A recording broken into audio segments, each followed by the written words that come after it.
ॐ सर्वे वेदा यदपदमामनन्ति त्वपंसि सर्वाणि च यदुदन्ति यदि छन्तो ब्रह्मचर्यमचरन्ति तत्ते पदं संग्रहेण ब्रवीम्योम इति एतत्। आदर और सम्मान की योग्य उड़ीसा युवा आर्य समाज के सभी कार्यकर्ता और अधिकारी वर्ग, सभा में उपस्थित धर्मप्रेमी सज्जन वृंद, मान्य मातृशक्ति, भाई अभय जी की जिम्मेदारी में ये कार्यक्रम आज हम लोग चला रहे हैं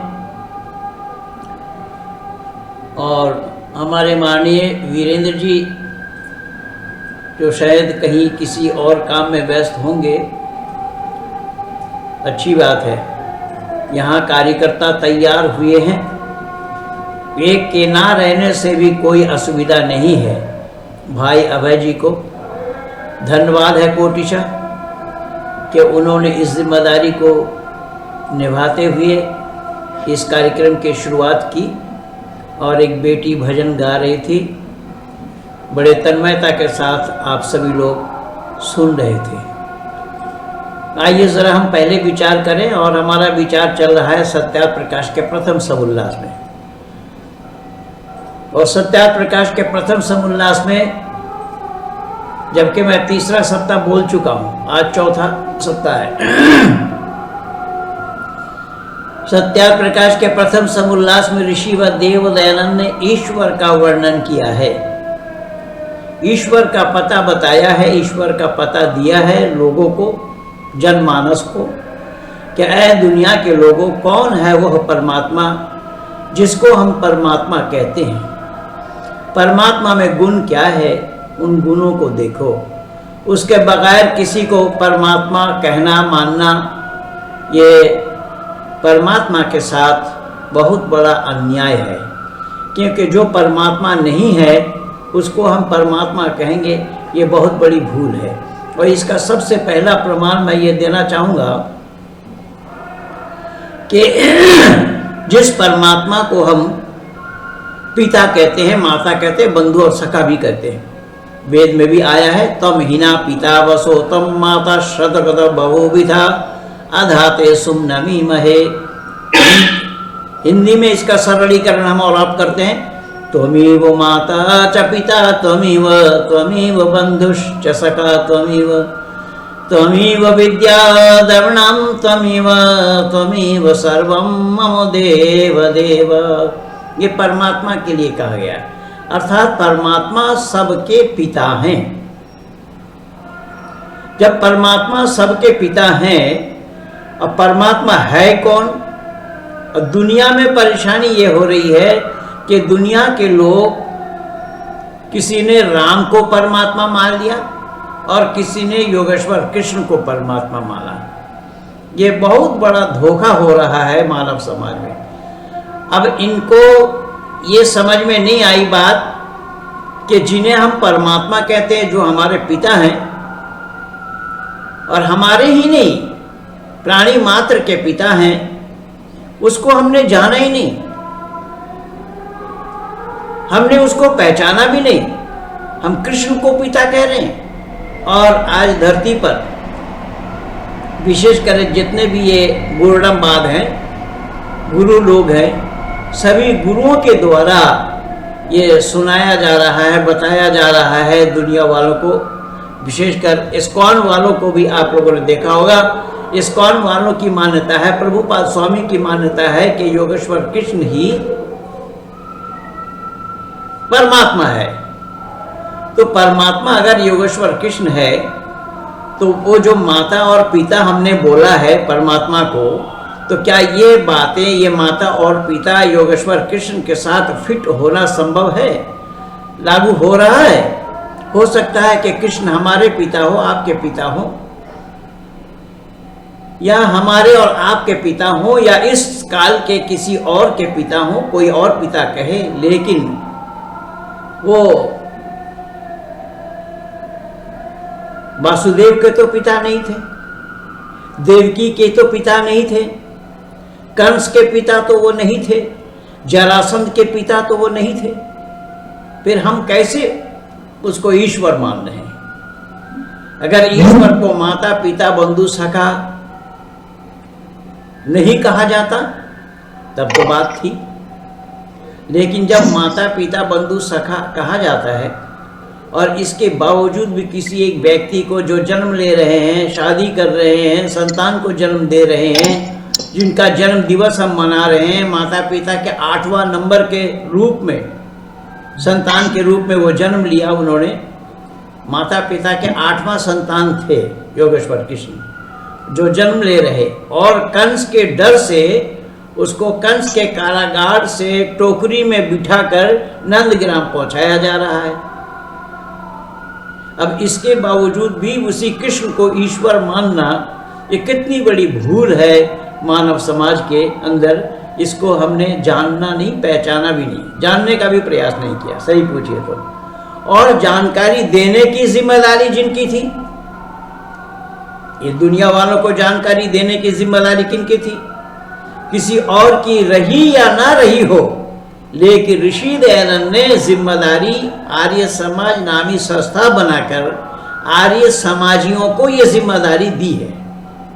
और ऋषि ने साफ शब्दों में लिखा है आर्य समाज के 3रा नियम में कि वेद सब सत विद्याओं की पुस्तक है, वेद का पढ़ना पढ़ाना, सुनना और सुनाना सब आर्यों का परम धर्म है।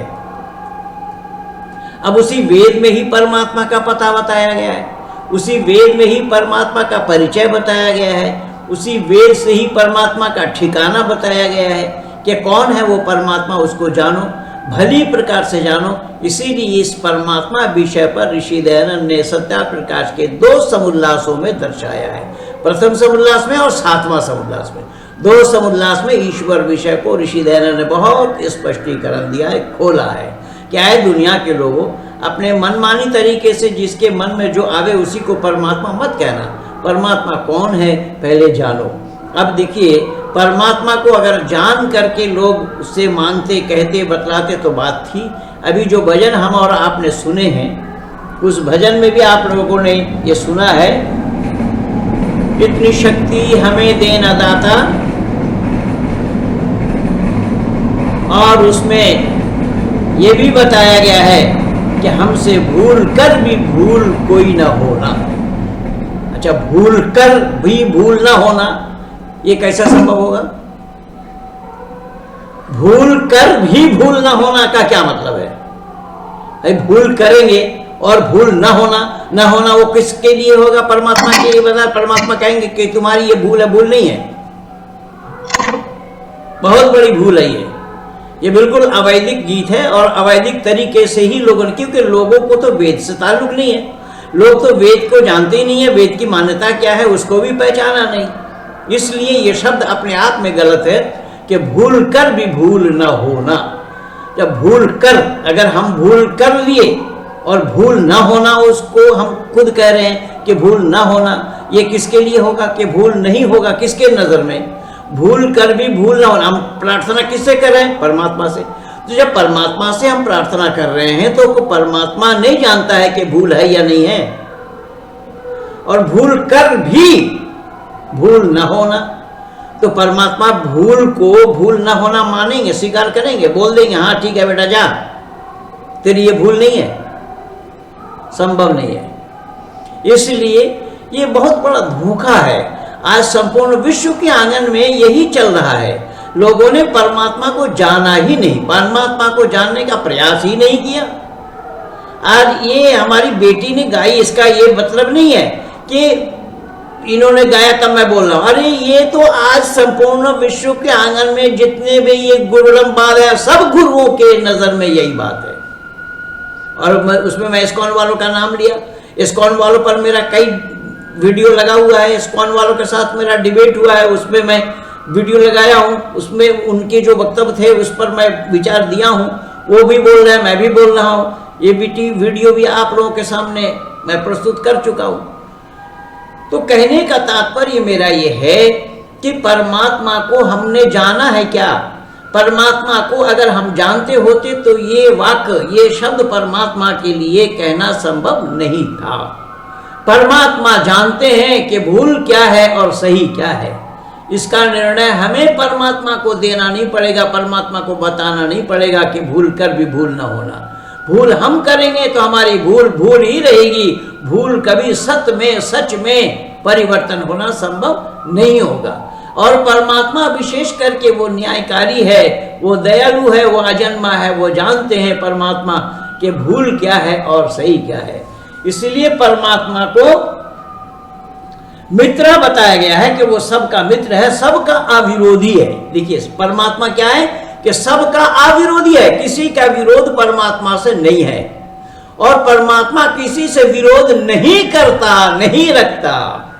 अब मैं पूछना चाहता हूं इन वैष्णवियों से, अब मैं पूछना चाहता हूं इन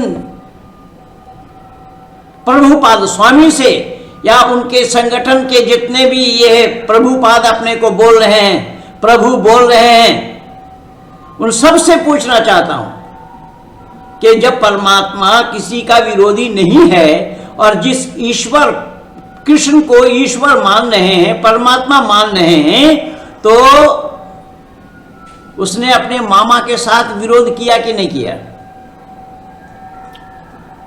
उसने अपने मामा को मारा या नहीं मारा, कंस को? कि कंस का साथ कृष्ण का विरोध था या नहीं? जब कंस के साथ परमात्मा का, उस कृष्ण का विरोध था, तो कृष्ण परमात्मा की ओर कैसे हो जाएंगे? अब यहां वेद कहता है कि परमात्मा सबका अविरोधी है। परमात्मा किसी का विरोधी नहीं है। परमात्मा किसी को दुख नहीं देता है, वो सुख का दाता है और दुख विनाशक है।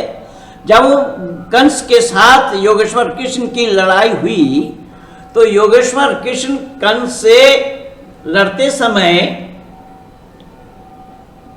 दुख दिया कि नहीं दिया कंस को?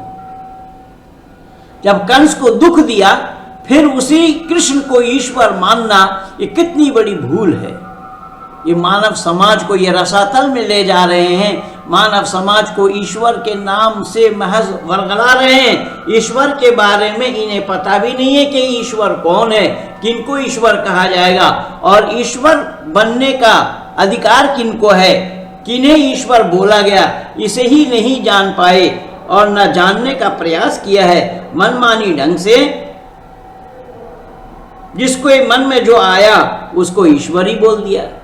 और पिछले सप्ताह बुधवार को मैंने ईश्वर के जो असंख्य नाम है, 100 नाम, 109 नाम मैं बताया था, और आप लोगों को ये बताया भी था कि परमात्मा को लोगों ने जाना भी नहीं। अगर जानते होते तो ये सारे वाक्य परमात्मा के नाम से लगाया जाना संभव नहीं होता। परमात्मा वरुण है, वरुण की मानी है वो सर्वोत्तम, परमात्मा सर्वोत्तम है। और अगर वो विरोधी हो किसी का, तो उत्तम शब्द, सर्वोत्तम शब्द कहां से लगेंगे? सर्वोत्तम शब्द से परमात्मा को वंचित होना पड़ेगा। यही कारण बना कि परमात्मा के साथ ये सब वाक्य लगना संभव नहीं है, ये सब सिद्ध होना संभव नहीं है। परमात्मा को जान करके ही मानना पड़ेगा। बिना जाने कोई किसी को परमात्मा कह दे, मान ले, तो यह संभव ही नहीं है। इसलिए परमात्मा में जो गुण है, उन गुणों को हमें जानना पड़ेगा कि परमात्मा में गुण क्या है। उन गुणों को जाने बगैर किसी को परमात्मा कह देना यह संभव ही नहीं है। इसलिए आप लोग देख रहे हैं ये सारा वेद यहाँ रखा हुआ है। देखिए ये जो वेद है, ये संहिता है, सब चारों वेद है। तो इन्हीं वेद के द्वारा ही पता लगता है कि कौन है वो परमात्मा। वेद के सिवा परमात्मा का वर्णन कहीं भी नहीं है, किसी मजहबी ग्रंथ में नहीं है। मजहबी लोग अपने अपने हिसाब से ही जिसके मन में जो आया वो सब परमात्मा उसको मान लिया है। लेकिन किसी को हम परमात्मा मान लेंगे, वो परमात्मा नहीं है, उसको परमात्मा मानेंगे, तो मानवता से विरोध है, मानवता से परे की बात होगी, वो मानव का काम ही नहीं होगा। इसीलिए परमात्मा के गुणों को जानना चाहिए। उन गुणों का वर्णन ऋषि वदेव दयानंद ने अपने अमर ग्रंथ सत्ता प्रकाश के प्रथम समोल्लास में और 7वां समोल्लास में किया है। क्या ऐ दुनिया के लोगों, परमात्मा में इन गुणों को ढूंढो। अगर परमात्मा में ये गुण दिखाई दे तो उसे ही परमात्मा जानना, मानना, कहना।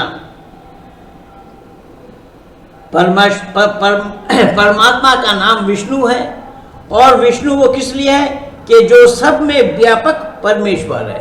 जो परमेश्वर का नाम ही विष्णु है, जो सब में व्यापक है, सब जगह व्याप्त है, और सब जगह व्याप्त होने के कारण ही उसका नाम विष्णु है। लेकिन सब जगह व्याप्त कौन है?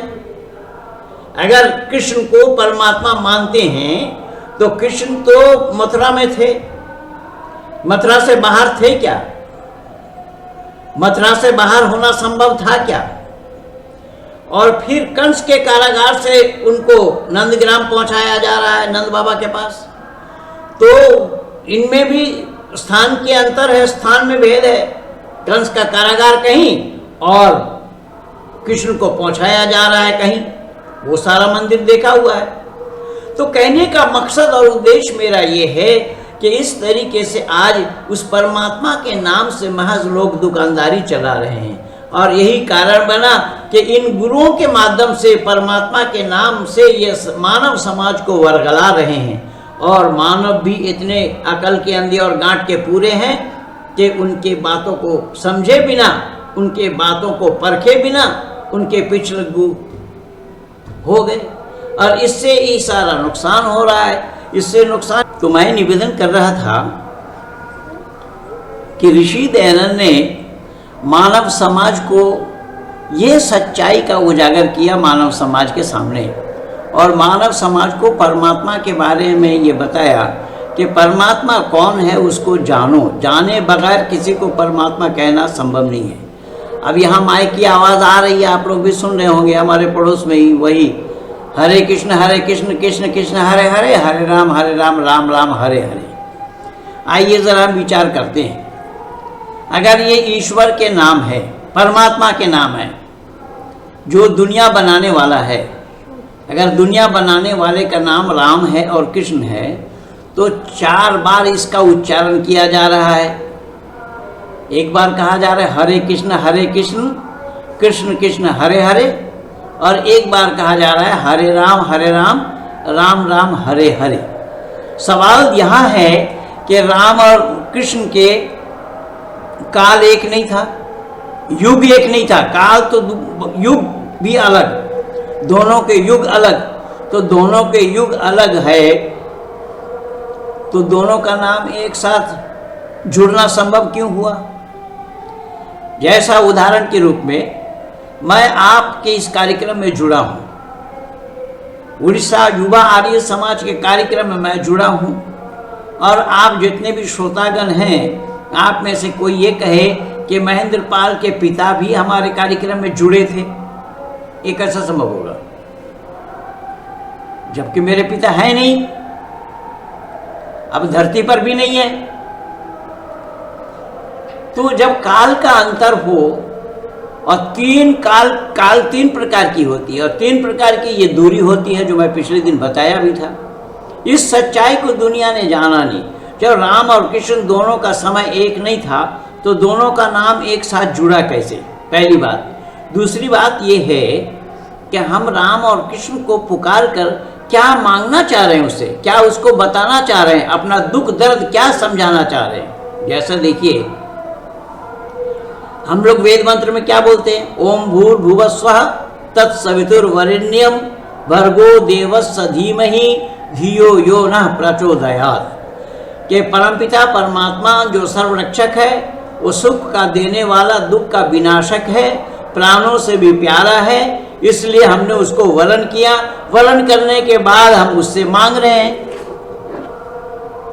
वरण करने के बाद उससे हम मांग रहे हैं। तो क्या मांगा? धियो यो नः प्रचोदयात्, आप हमें दीजिए। लेकिन आप लोग जिम्मेदारी के साथ बताइए, ये हरे कृष्ण कृष्ण कृष्ण हरे हरे, हरे राम राम राम हरे हरे जो बोला जा रहा है, इसमें कुछ मांगा जा रहा है क्या? कुछ मांग की जा रही है कि उससे हम क्या चाहते हैं? एक आदमी को हमने बुलाया, हमने भाई अभय जी को आवाज़ दी, या माननीय अपने आचार्यवर वीरेंद्र जी को आवाज़ दी, भाई प्रवीण जी को बोला, आवाज़ दिया किसी को, और मैं क्या चाहता हूँ वो मैं बोल नहीं रहा हूँ। जैसे अभी हम डिस्कनेक्ट हो गए थे आप लोगों से, और डिस्कनेक्ट हो गए तो भाई प्रवीण जी का फ़ौरन फ़ोन आया कि पंडित जी आपके तरफ से ही कोई फॉल्ट है। तो उसको फिर हमने देखा यहाँ कि हाँ वाकई में हमारा इंटरनेट मिस हो गया, बिजली चली गई थी इसलिए वो मिस हो गया। तो फिर इन्वर्टर से कनेक्शन है, लेकिन इन्वर्टर वाला कनेक्शन उस इंटरनेट वाले में नहीं है। फिर हम हॉटस्पॉट चलाए तो फिर हम जुड़े। तो कहने का तात्पर्य मेरा ये है कि इस तरीके से हम जान करके ही तो कुछ मांगेंगे तभी तो पाएंगे, और यहाँ मांगा नहीं जा रहा है। हरे कृष्ण कृष्ण कृष्ण हरे हरे, हरे राम राम राम हरे हरे। तो क्या बोलेंगे योगेश्वर कृष्ण और राम, क्या बोलेंगे, क्या कहेंगे? भाई क्या कहना चाहते हो कहो तो। नहीं, 3-4 दिन लगातार खाली यही वाक्य रट रहे हैं। उससे मिलना क्या है कुछ पता नहीं। पर एक से मैंने पूछा तो उसने बोला कि कृष्ण के नाम लेने से इतना पाप का हरण होता है कि इंसानों में क्या मजाल है कि उतना पाप करे। वो बंगला भाषी थे, बंगला भाषा में उन्होंने बोला कि एक बार कृष्ण नाम नीले एक बार एत पाप हरे मानुषेर शब्द की बात तो पाप करे, यानी इंसान में वो मजाल नहीं कि उतना पाप कर जाए। अच्छा भाई जरा विचार करना, तो पाप से मुक्ति चाहेगा कौन? पाप से मुक्ति चाहेगा पापी।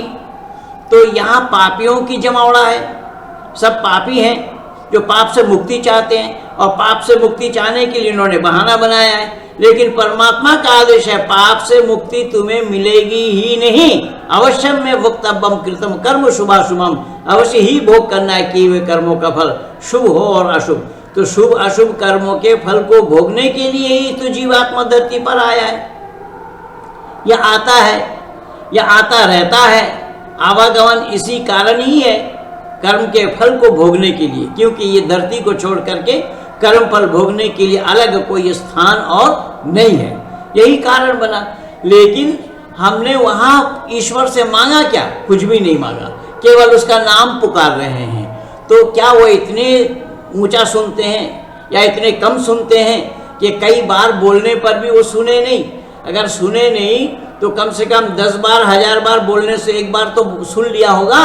तो कहेंगे नहीं कि क्या चाहते हो भाई, क्या चाहते हो, तुम्हारी मांग क्या है बताओ। पर हम मांग नहीं बता रहे हैं। फिर हरे कृष्ण कृष्ण कृष्ण हरे हरे।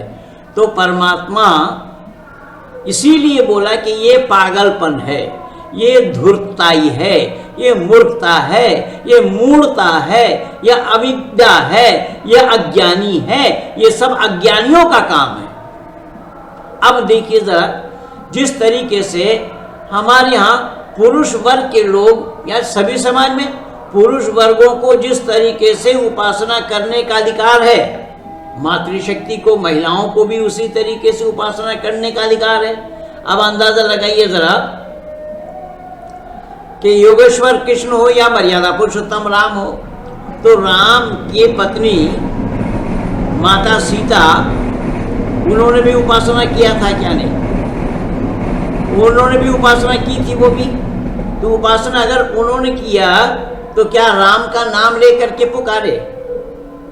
आज के युग में बहुत सारी महिलाएं ऐसी भी हैं जो प्रौढ़ा हैं, वृद्धा माता हैं। उनसे पूछिए कि माता जी आपके पति का नाम क्या था, वो नहीं बोलेंगे, नहीं बोल पाएंगे, वो बोलेंगे ही नहीं, किसी और से बुलवाएंगे। तो जब आज के दिनों में ये गुण है तो क्या उस काल में ये गुण नहीं था? वो अपने पति का नाम ले करके पुकारते थे। तो नाम लेने से पुकारना तो उनको पुकारना होगा, लेकिन हम क्या बोल रहे हैं, उनसे हम मांग क्या रहे हैं, जब तक हम उसको व्यक्त नहीं करेंगे तो उसकी पूर्ति कहाँ से होगी? इसलिए ये सरासर झूठ है और गलत है। ऋषि दयानंद ने इसे मूर्खता लिखा है, ऋषि दयानंद ने इसे मूर्खता बताया है कि इससे बड़ी मूर्खता और कुछ भी नहीं है कि लोगों ने परमात्मा कौन है उसको जाना नहीं, और जिसके मन में जो आया उसे ही परमात्मा बना दिया। यही कारण बना कि सत्या प्रकाश के प्रथम समुल्लास में ऋषि दयानंद ने खोल करके ये विचार जनमानस को दिया है। मानव समाज को दिया है, मानस मात्र को दिया है और सचेत किया है कि ऐ दुनिया के लोगों, मानव में और ईश्वर में ये जान लो कि मानव में 3 दुख होते हैं।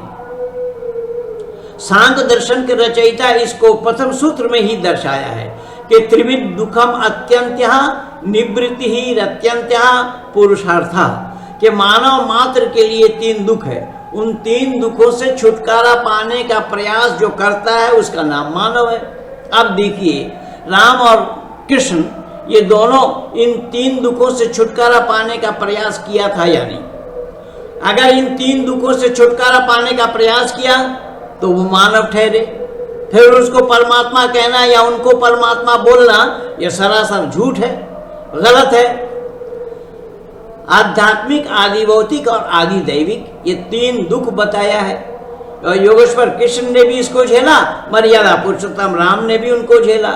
राम ने तो जंगल में उन राक्षसों के साथ युद्ध करके, लड़ाई करके दिखाया कि वो दुखी थे, उनको ऋषि को यज्ञ करने नहीं दे रहे थे। इसीलिए मर्यादा पुरुषोत्तम राम उस जंगल में जा कर के ऋषियों की रक्षा के लिए ये सारा काम किया। मर्यादा पुरुषोत्तम राम अपने जीवन काल में इसी यज्ञ की रक्षा के लिए समय लगाया। और देखेंगे 14 वर्ष वो जंगल में गए, 14 वर्ष जहाँ जहाँ उन्होंने कुटिया बनाई वहाँ यज्ञ करने की सुविधा है या नहीं है, उसको देख करके वहाँ कुटिया के लिए उन्होंने प्रयास किया, जैसा भी घास फूस का जैसा भी बनाया। तो कहने का तात्पर्य मेरा ये है कि ये जो परंपरा इन लोगों ने चलाया हुआ है, ये गुरुडमवाद ने जो चलाया हुआ है, ये सरासर मानव समाज के साथ धोखा हो रहा है। मानव समाज के साथ धोखा करते हुए ईश्वर के नाम से ये महज दुकानदारी चला रहे हैं, ईश्वर के नाम से। और इनके दुकान में जो दुकानदार के दुकान में जो उनके चंगुल में फंस रहे हैं, उनके पास भी बुद्धि नाम की कोई चीज़ नहीं है, वो भी सोचने के लिए तैयार नहीं है। वो ये नहीं सोच रहे हैं, नहीं सोच पा रहे हैं। अब ये ढाक ढोल बजा करके ही ये समझ ले ईश्वर की आराधना हो रही है, ऐसा होना संभव नहीं है। इसलिए 3 दुख जो मैंने बताया, आध्यात्मिक, आदि भौतिक और आदि दैविक, इन 3 दुखों से छुटकारा पाने का प्रयास इन दोनों महापुरुषों ने किया है। इसलिए इनको महापुरुष कहा गया है, मर्यादा पुरुषोत्तम कहा गया है। अगर राम ईश्वर थे तो मर्यादा पुरुषोत्तम क्यों कहा जाता? अगर योगेश्वर कृष्ण परमात्मा थे, उनको योगेश्वर क्यों कहा जाता? तो ये सब बातों में ही तो खोखलापन है। दुनिया ने जाना नहीं, जानने का प्रयास नहीं किया, केवल अपनी दुकानदारी चलाने के लिए ही मानव समाज को इसी ईश्वर के नाम से ही धोखा दिया है, ईश्वर के नाम से ही धोखा दे रहे हैं। लेकिन मैं तो हैरान इस बात से होता हूँ कि जिस तरीके से हम विचार करते हैं, औरों के पास विचार नहीं है क्या? जो लोग उनके चंगुल में फंस रहे हैं, वो कभी भी इन बातों को सोच नहीं सकते क्या? क्या उनकी बुद्धि मारी गई? क्या उन्होंने अपने बुद्धि को गिरवी रख दिया? क्या उन्होंने अपने बुद्धि को दिमाग से बाहर कर दिया? तो परमात्मा पर आरोप लगेगा कि नहीं लगेगा, दोष लगेगा कि नहीं लगेगा? परमात्मा ने उनको बुद्धि दी या नहीं दी? इसलिए मैंने निवेदन किया, जो परमात्मा मानव मात्र के लिए ये उपदेश दिया है कि मानव मात्र के लिए 3 दुख होता है, इन 3 दुखों से छुटकारा पाने का प्रयास मानव मात्र को करना चाहिए। जो मानव इन 3 दुखों से छुटकारा पाने का प्रयास करता है, उसी का ही नाम पुरुषार्थी होता है। तो मानव मात्र को पुरुषार्थी बनने के लिए ही परमात्मा का उपदेश है। मानव मात्र को पुरुषार्थ बनने के लिए ही परमात्मा ने अनेक उपदेश दिए हैं ऋषि मुनियों के द्वारा।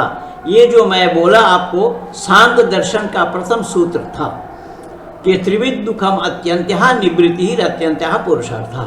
तो इसको ऋषि ने समझाया, क्या है आध्यात्मिक, क्या है आदि भौतिक, क्या है आदि दैविक। पहला शब्द है आध्यात्मिक दुख। आध्यात्मिक दुख उसको कहा जाता है कि अपने किए हुए कर्मों के अनुसार अपने आत्मा जब दुख को प्राप्त करे, उस दुख का नाम आध्यात्मिक दुख है। कोई अपने आप ऐसा नहीं करना चाहिए जैसा साधारण रूप में इस मौसम में अगर कोई छत के नीचे सो जाए खाली बदन, नंगा बदन, तो उन्हें बीमार होना स्वाभाविक होगा। तो जानबूझ करके अगर ये करेंगे और उसको हम आत्मा को दुख पहुंचाएंगे तो इसका नाम आध्यात्मिक दुख हुआ। यानी हर मानव को सचेत किया है ऋषियों ने, क्या है मानव, तुम मानव हो, तुम्हारा कोई काम ऐसा नहीं होना चाहिए कि जिससे कि तुम्हारी आत्मा दुखी हो। तुम्हारी आत्मा अगर दुखी होती है तुम्हारे कर्मों के अनुसार तो इसका नाम आध्यात्मिक दुख है। उस दुख से बचने का प्रयास तुम्हें स्वयं को करना चाहिए, तुम्हें खुद को उस दुख से छुटकारा पाने का प्रयास करना चाहिए। वो कोई करके तुम्हें नहीं देंगे, ये तुम्हारे ऊपर। तो ये तुम्हारे ऊपर निर्भर कर रहा है कि तुम उससे छुटकारा पाओ और तुम उसमें ना फंसो। छुटकारा पाओ तो दूर की बात, छुटकारा तो तब पाएंगे जब उसमें फंस जाएंगे। तो ना फंसने के लिए पहले ही ताकीद किया है कि पहले ही उपदेश ऋषि ने क्या बोला, कपिल ने, ऋषि कपिल ने सांख्य दर्शन में, कि तुम्हारे लिए कोई काम तुम्हारा ऐसा ना हो कि जिससे कि तुम्हारी आत्मा दुखी हो। तुम्हारी आत्मा अगर दुखी तुम्हारे कर्मों के अनुसार होती है तो दोषी तुम अपने आप हो। इसलिए अपने आप में बचना होगा, अपने आप को संभालना पड़ेगा, अपने आप को इसे जानना पड़ेगा। संभालेंगे तो तब जब जान जाएंगे, जब हमने जानने का ही प्रयास नहीं किया तो संभालेंगे कैसे। यही तो उपदेश है ऋषि मुनियों का। ऋषि मुनियों ने खोल खोल करके जनमानस में इसको प्रस्तुत किया है, इसको बताया है। क्या है मानव, मानव तो एक ऐसी नेमत है ईश्वर की कि मानव के सिवा और कोई प्राणी नहीं है जो सत और असत का निर्णय ले सके, सत और असत को जान सके, सत और असत को पकड़ सके, सत और असत को जानने का प्रयास कर सके। ये केवल मानव ही है। लेकिन यहाँ मानवता पर ही कुठाराघात हो रहा है। मानवता पर कुठाराघात करने में लोग लगे हुए हैं, जो कृष्ण को ही ईश्वर मान रहे हैं। और ये लोग कह रहे हैं कि कृष्ण तो ब्रह्मा को भी ज्ञान दिया, सूर्य देव को भी ज्ञान दिया। बोले वो परमात्मा है, वो जो चाहेगा सो करेगा। वो शिव जी को जल भी चढ़ा सकता है, शिव जी को जल चढ़ाया। अच्छा, शिव जी को अगर जल परमात्मा चढ़ाएंगे तो परमात्मा बड़े होंगे या शिव जी बड़े होंगे? जल चढ़ाने के मतलब उसकी उपासना करना, उसकी आराधना करना, उसको सम्मानित करना। तो कृष्ण अगर स्वयं ईश्वर थे तो फिर वो शिव की इज्जत क्यों कर रहे हैं? ये बात अपने आप में फंसी पड़ी है। लेकिन इन लोगों के भेजा में कुछ घुसने वाली बात, ये घुसने वाली नहीं है। सच्चाई के नजदीक नहीं आएंगे, इन्होंने कसम खा रखी है। इसीलिए ऋषि कह रहे हैं, ऋषि कपिल कह रहे हैं कि ये पहला नंबर का दुख है जो तुम्हारे किए हुए कर्मों के अनुसार तुम्हारी आत्मा उस दुख को झेलती है। ऐसा कोई काम तुम्हारा नहीं होना चाहिए कि जिससे कि तुम्हारी आत्मा दुखी हो। आदिभौतिक दुख उसको कहा गया है जो अन्यों के द्वारा दिया गया दुख, दूसरों से मिला हुआ दुख। दूसरा दुख आपको कब पहुंचाता है? जब आप असावधान रहते हैं। जैसे अभी देखिए, इससे पहले भी हुआ था, पहले भी जब कारगिल हुआ था तो वो इलाका छोड़ रखे थे हमारे सैनिक। उस समय वहाँ निगरानी नहीं थी। इन्होंने सोचा वो 8 महीना बर्फों में ढका रहता है, वहाँ कैसे आएंगे? तो वहाँ लोग आ गए और ऊपर उन्होंने कब्जा जमा लिया और ये लोग नीचे थे। लेकिन हमारे जाबाजों के लिए क्या कहा जाए, हमारे सैनिक इतने जाबाज है, भारत माता के सपूत हैं कि नीचे से ऊपर वालों को मारा। कितनी बड़ी बात है देखिएगा, नीचे से ऊपर वालों को मारा और वहां से भगाया। पाकिस्तान के साथ हुआ था ये, जब मुशर्रफ वहां उसका कमांडर इन चीफ था। तो ये सब आंखों देखा हाल है। ये तो दुनियादारी से ही ये सब मिलता है जो ऋषियों ने बताया है। ऋषियों ने बताया कि दूसरा दुख जो है आदि भौतिक, वो आदि भौतिक दुख इसी का ही नाम है कि सांप के काट लेना, बिच्छू के काट लेना, या कोई इस तरीके से आपदा में मुब्तला हो जाना या आपदा का सामना करना, ये दूसरे के द्वारा दिया हुआ दुख। तो दूसरा दुख कब देगा? जब हम असावधान रहेंगे। इसीलिए पहले से ऋषि ने बोला सचेत रहो, अपने आप में सावधानी बरतो। अपने आप में तुमने अगर सावधानी नहीं बरता तो दुख का सामना तुम्हें करना पड़ेगा। ये ऋषि का उपदेश है। इसीलिए परमपिता परमात्मा ने तो हर एक एक शब्द खोल खोल करके वेदों के द्वारा मानव मात्र को बताया है। लेकिन वो मानव मानव कहलाकर अपने दिमाग में अगर ताला डाले तो ईश्वर का क्या दोष है? जैसा हम ईश्वर पर दोष लगाते हैं ना, हम भूल कर भी भूल ना होना, भाई भूल हम करेंगे फिर भूल ना होना, उस पर मोहर भी लगा रहे हैं। क्यों? ईश्वर का उद्देश्य नहीं है। ईश्वर कभी भी इसको स्वीकार नहीं करेंगे कि भाई भूल तुम कर रहे हो और हमसे कह रहे हो कि भूल ना होना। हम तो भूल को भूल ना होना कहेंगे नहीं, करेंगे भी नहीं। भूल तुम्हारी है, भुगतना भी तुम्हें ही पड़ेगा। इसलिए ये जो दूसरे का दिया हुआ दुख है वो आदि भौतिक, आदि दैविक बताया, आदि भौतिक बताया है। आदि दैविक क्या है? दैवीय प्रकोप जिसको बोलते हैं। कहीं अतिवृष्टि है, कहीं अनावृष्टि है, कहीं जलजला है, तो कहीं कुछ है, कहीं कुछ है, इस तरीके से। तो ये जो दैवीय प्रकोप है, जैसा अभी पिछले दिन देखा होगा आप लोगों ने, 2004 के प्रथम में सुनामी आया था और उस सुनामी लहर में न मालूम कितनों की जानें गईं। किसी देश वालों के पास इसका लेखा जोखा नहीं है। कोई देश वाला इसको नहीं बता सकता है कि कितने लोग मरे। लेकिन बंधु, मैं निवेदन कर रहा हूं कि परमात्मा का उपदेश है कि देखो तुम मानव हो, अक्लमंद हो, सबसे उत्कृष्ट प्राणी हो, लेकिन उस आपदा को आने का आभास भले ही तुम्हें ना हो, यानी सुनामी लहर आने का आभास तुम्हें भले ही ना हो, लेकिन वन्य जंतु जो जंगल में रहने वाले जीव जंतु हैं वो इलाके को पहले छोड़ चुके थे। तो अक्लमंद हम ठहरे या जीव जंतु ठहरे? इसके बावजूद भी परमात्मा का उपदेश है। क्या है? मानव, भले ही जीव जंतु परमात्मा के इस दैवीय प्रकोप को वो जान गए और पहले से ही वो अपने इलाके को वो छोड़ चुके थे, लेकिन तुम मानव हो, तुम्हें जानकारी नहीं मिली और उसके बाद न मालूम कैसे कैसे हुआ। और 2004 के में ही प्रवासियों का एक सम्मेलन हुआ महाराष्ट्र में, बंबई में, और उसमें सारे मंत्रिमंडल, राष्ट्रपति, सभी लोग मौजूद थे। सब ने एक प्लान बनाया कि कोई यंत्र हमें ऐसे एक बना लेनी चाहिए कि ऐसी दैवीय प्रकोप आने का, भूकंप आने का पता हमें पहले से दे दें। लेकिन बिल्कुल ये आप कर सकते हैं, ये तो विज्ञान की कमाल है।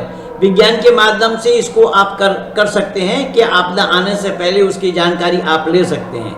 लेकिन वो आपदा क्यों आई, इसको बताने के लिए कोई भी वैज्ञानिक के पास इसका जवाब नहीं है। कोई भी वैज्ञानिक नहीं बता पाएगा ये आपदा क्यों आई। इसलिए परमात्मा का उपदेश है कि इस दैवीय प्रकोप से तुम लोग बचना चाहते हो, दैवीय प्रकोप से तुम्हें बचना है, क्योंकि तुम मानव जो ठहरे, और मानव ठहरे तो इसीलिए दैवीय प्रकोप भी तुम्हारे ऊपर है। और दुख 3 ही तुम्हारे लिए है, 3 दुखों से छुटकारा पाने का प्रयास तुम्हें ही करना है। तो दैवीय प्रकोप में तुमने ये देखा कि जीव जंतु बह करके चले गए, लेकिन तुम लोग तो गलती पर गलती किए जाते हो और कोर्ट में जमानत लेने के लिए चले जाते हो, कहीं लोअर कोर्ट, कहीं हाई कोर्ट, तो कहीं सुप्रीम कोर्ट और कहीं इंटरनेशनल कोर्ट। ये कोर्ट का चक्कर लगाते हो कि गलती करने के बावजूद भी तुम छुटकारा पाना चाहते हो। लेकिन परमात्मा का उपदेश है कि हमारी सज़ा एक ऐसी सज़ा है कि यह अदालत से बाहर है। हम सुनामी लहर जैसा बहाए ऐसे ही बहा करके ले जाएंगे, उससे तुम छुटकारा नहीं पा सकते हो। इसलिए बंधुओं, हमें और आपको अच्छी तरीके से परमात्मा कौन है, परमात्मा में गुण क्या है, उसको समझना पड़ेगा, जानना पड़ेगा। परमात्मा को जाने बगैर हम किसी को परमात्मा कह दें तो ये कभी भी संभव नहीं होगा, और ये मानवता विरोधी काम है। मानवता विरोधी हम लोगों को नहीं बनना चाहिए। मानवता विरोधी काम अगर हम करेंगे तो फिर हम मानव कहलाने के अधिकारी नहीं बनेंगे। इसीलिए ऋषि व देव दयानंद ने अपने अमर ग्रंथ सत्याप्रकाश में उन्होंने 14 समुल्लास लिखा है। 1 समुल्लास और 7 समुल्लास, इन दोनों में वही ईश्वर का वर्णन किया है कि कौन है ईश्वर। ईश्वर का पता लगाओ पहले, ईश्वर को जानो पहले, ईश्वर को समझो पहले, ईश्वर के साथ लव लगाओ पहले। ईश्वर को जानने के बाद ही सबका जानना संभव होगा। तो जन्म से लेकर के मृत्यु पर्यंत तक क्या करना क्या नहीं करना आदि आदि बातों को सबको दर्शाया सत्यार्थ प्रकाश में। अंतिम 4 समोल्लास में ये भारत भर में नहीं विश्व भर में जो मत मतांतर चले हुए हैं उन पर चर्चा की है ऋषि ने।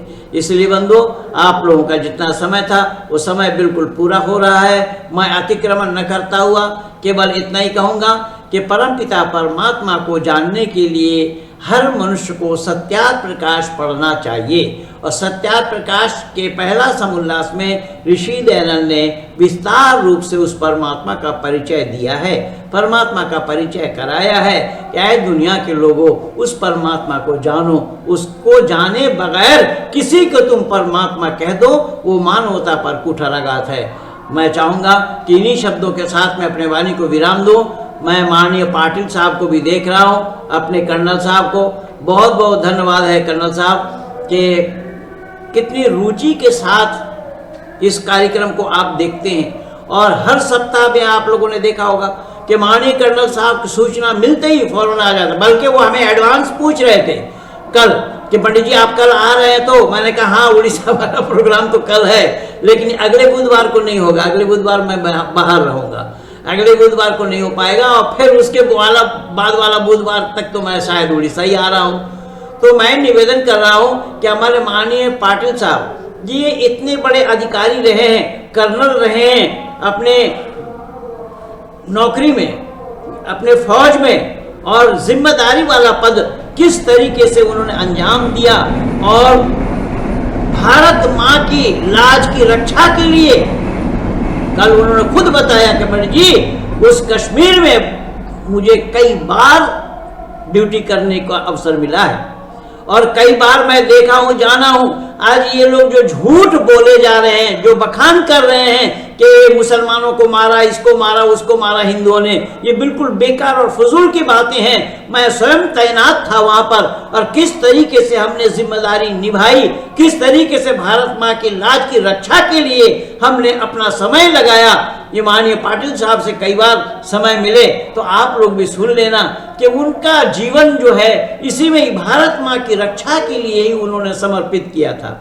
लेकिन उन दिनों में वो धर्म के साथ उनका कोई संपर्क उतना नहीं था, धर्म के बारे में धर्म के विषय में उनको जानकारी नहीं थी। मेरे टच में आने के बाद उन्होंने इस सच्चाई को जानने का प्रयास किया है और वो कहते हैं कि पंडित जी आप जो कहते हैं अक्षरशः मैं देखता हूँ कि वो औरों से नहीं मिलता है जो आपसे मिलता है, मैं कईयों से चर्चा करता हूँ। तो कहने का तात्पर्य मेरा यह है कि माननीय पाटिल साहब को मैं नमन करता हूँ, अभिवादन करता हूँ और हमारे जितने भी कार्यकर्ता अधिकारी हैं इस युवा आर्य समाज उड़ीसा के, मैं सबका आभार व्यक्त करता हूँ, सबका अभिवादन करता हूँ, सबका शुक्रिया अदा करता हूँ। और इन्हीं शब्दों के साथ मैं अपने वाणी को विराम दे रहा हूँ कि ये भारत माता की जय।